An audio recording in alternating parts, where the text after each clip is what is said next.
அனைவருக்குமே வணக்கம். சற்று முன் கிடைத்திருக்கக்கூடிய ஒரு மிக மிக முக்கியமான செய்தி ஒன்று வெளியாகியுள்ளது.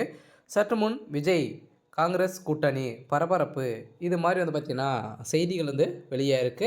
அரசியல்லேயே பார்த்தீங்கன்னா புரட்டி போடக்கூடிய அளவுக்கு பார்த்தீங்கன்னா ஒரு பரபரப்பான செய்தி போயிட்டு இருக்கு இல்லையா?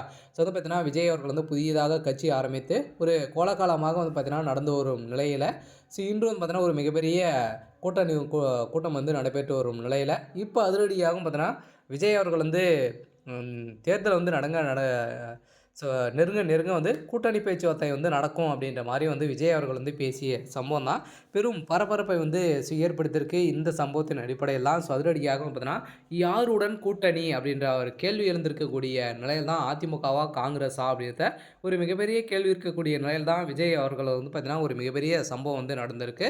சில பார்த்தீங்கன்னா இப்போ காங்கிரஸுடன் பார்த்தீங்கன்னா ஒரு மிகப்பெரிய கூட்டணி அமைக்க போகிறதாக ஒரு தகவல் வெளியாக இருக்குது. இந்த தகவலின் அடிப்படையில் தான் இப்போ அரசியலில் பரபரப்பை ஏற்படுத்தியிருக்கு. ஸோ இதை பற்றி இந்த வீடியோவில் நம்ம முழுமையாக பார்க்கலாம். ஸோ அதுக்கு முன்னாடி நம்ம சேனலுக்கு இப்போ தான் நீங்கள் முதல் முறையாக வந்திருக்கீங்க அப்படின்னா மறக்காமல் நம்முடைய சேனலை சப்ஸ்கிரைப் பண்ணி சப்போர்ட் பண்ணுங்கள். ஸோ வாங்க வீடியோக்குள்ளே போகலாம்.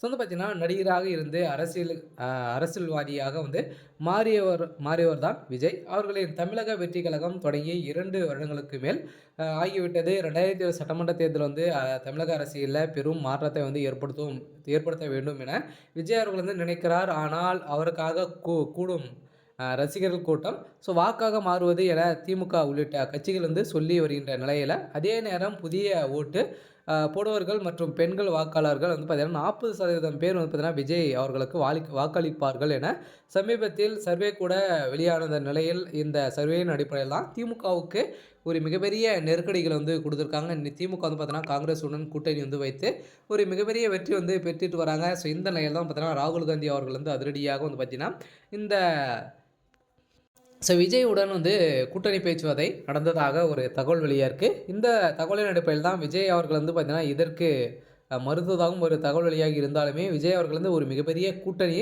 ஆட்சி நடைபெறும் அப்படின்றத ஒரு இதில் தமிழக அரசியல் வட்டாரத்தில் எழுந்திருக்கு. இருந்தாலுமே கட்சி துவங்கிய போதே ஸோ தங்களுடன் கூட்டணி அமைப்பவர்கள் ஆட்சி மற்றும் அதிகாரம் பங்கு கொடுக்கப்படும் என விஜய் அவர்கள் கூறியிருந்த நிலையில் ஆனால் அவர் அதை சொல்லி 2 வருடங்களுக்கு ஆகியும் இதுவரை எந்த ஒரு கட்சியுமே அவருடன் கூட்டணி அமைக்கவில்லை அப்படின்ற மாதிரி ஸோ எழுந்த குற்றச்சாட்டின் அடிப்படையில் இப்போ அதே நேரம் இந்த தேர்தல் நெருங்கும்போது கண்டிப்பாக கூட்டணி பேச்சுவார்த்தை நடக்கும் என ஸோ துவங்கும் என விஜய் அவர்கள் பார்த்தீங்கன்னா பேசிய நிலையில் அதிமுக பாஜக கூட்டணியில் இணைந்தால் மட்டுமே திமுகவை தோற்கடிக்க முடியும் என அதை விட்டு விஜய் தனியாக போட்டியிட்டு வாக்குகளை பிரித்தால் அது திமுகவுக்கு சாதகமாகவே அமையும் என அரசியல் விமர்சனங்கள் எழுந்தாலுமே இப்போ அதிரடியாக பார்த்தீங்கன்னா 2026 காங்கிரஸ்